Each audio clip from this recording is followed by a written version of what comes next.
Сәлем достар, қалайсыздар? Бұл Нұрмұхамед Нұрмашұлы.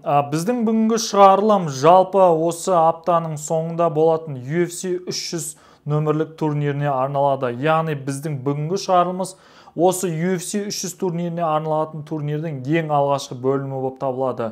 Бұл шығарылымда біз осы турнирдің ерте прелимдеріне тоқталатын боламыз. Бұл ерте прелимдерде бізде 4 кездесу жоспарланған, және де ерте прелимдардың ең соңғы кездесуі бұл Ренато Мойкано мен Джалин Тернер арасындағы жеңіл салмақта, яғни 70 кг салмақта өтетін кездесу. Бірақ та оған дейін тағы да 3 кездесу бар. Осыған байланысты біз өзіміздің шоуымызды бастаймыз.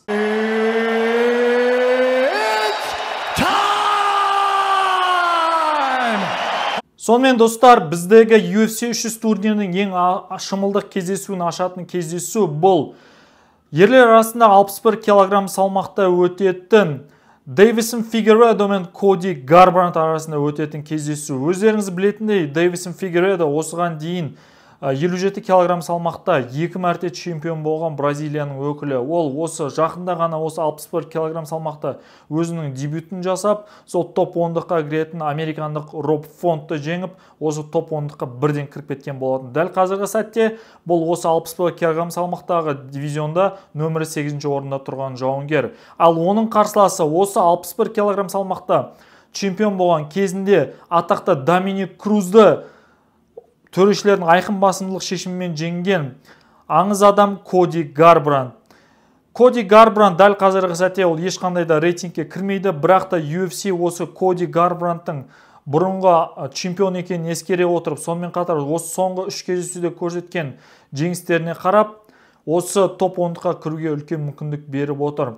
Бұл тартысты кездесуде фаворит болып, дәл қазіргі сәтте сарапшылардың пікірі бойынша Дэвисон Фигейредо өзінің топ 10-дағы орнын сақтап қалады.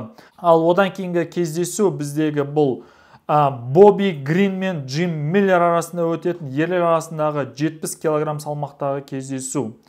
Бобби Грин дәл қазіргі сәтте топ 15-ке кіретін жауынгер, дәл қазіргі сәтте ол нөмір 14-ші орында тұрған жауынгер. Ал Джим Миллер болса UFC тарихындағы ең көп кездесу өткізген, сонымен қатар UFC тарихындағы ең көп жеңіске жеткен жауынгер болып табылады. Джим Миллер бұл UFC-дің 100-ші, 200-ші және де осы UFC 300 турнирінде өнер көрсететін жалғыз жауынгер. Яғни бұл Джим Миллер өзінің дебютін бұрын, яғни 2008 жылдары осы UFC-де өзінің алғашқы дебютін жасаған болатын. Содан бері мінекей 15 жылдан аса уақыт өтті, ол қазірге дейін осы UFC промоушнда жүрген бірден-бір жауынгер. Сондықтан да UFC осында еңбегін ескере отырып, Джим Миллерге топ 15-ке кіруге мүмкіндік беріп отыр. Ал Бобби Грин болса соңғы кездесуінде бұл осы Джалин Тернерға жеңілген болатын нокаутпен.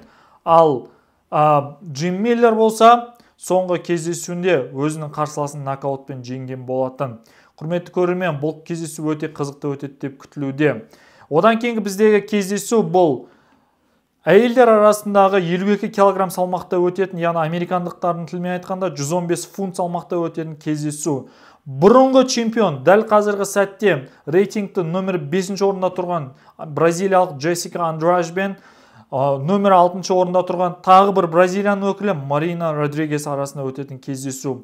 Бұл кездесудегі фаворит болып, сарапшылардың пікірі бойынша Джессика Андраж сәл ғана басымдықпен алға шығып тұр. Яғни пайыздық өлшеммен айтатын болсақ, Джессика Андраждың мүмкіндігі 52% көрсетіп отыр. Бірақ та бұл кездесу өте тең дәрежеде өтеді деп те күтілуде. Сондықтан да бұл кездесу өте тартысты өтеді. Жалпы одан кейінгі кездесу біздегі осы ерте прелимдерді аяқтайтын кездесу, осы топ 15-ке кіретін жеңіл салмақтағы, яғни 70 кг салмақта өтетін жауынгерлер арасындағы кездесу. Джалин Тернер нөмір 10-ші орында тұрған, және де нөмір 13-ші орында тұрған Ренато Мойкано арасында өтетін топ 15-ке кіретін жауынгерлердің арасындағы кездесу.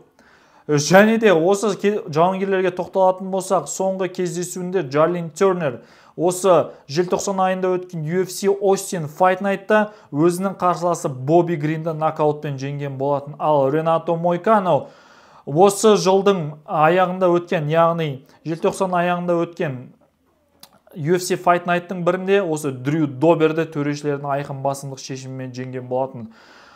Осы кездесу біздің ерте прелимдердің ең соңғы кездесу болып табылады. Және де бұл кездесу өте қызықты өтеді, құрметті көрермендер. Сондықтан да ерте прелим демей, осы UFC 300 турнирін бастан бастап қарауды кеңес беремін.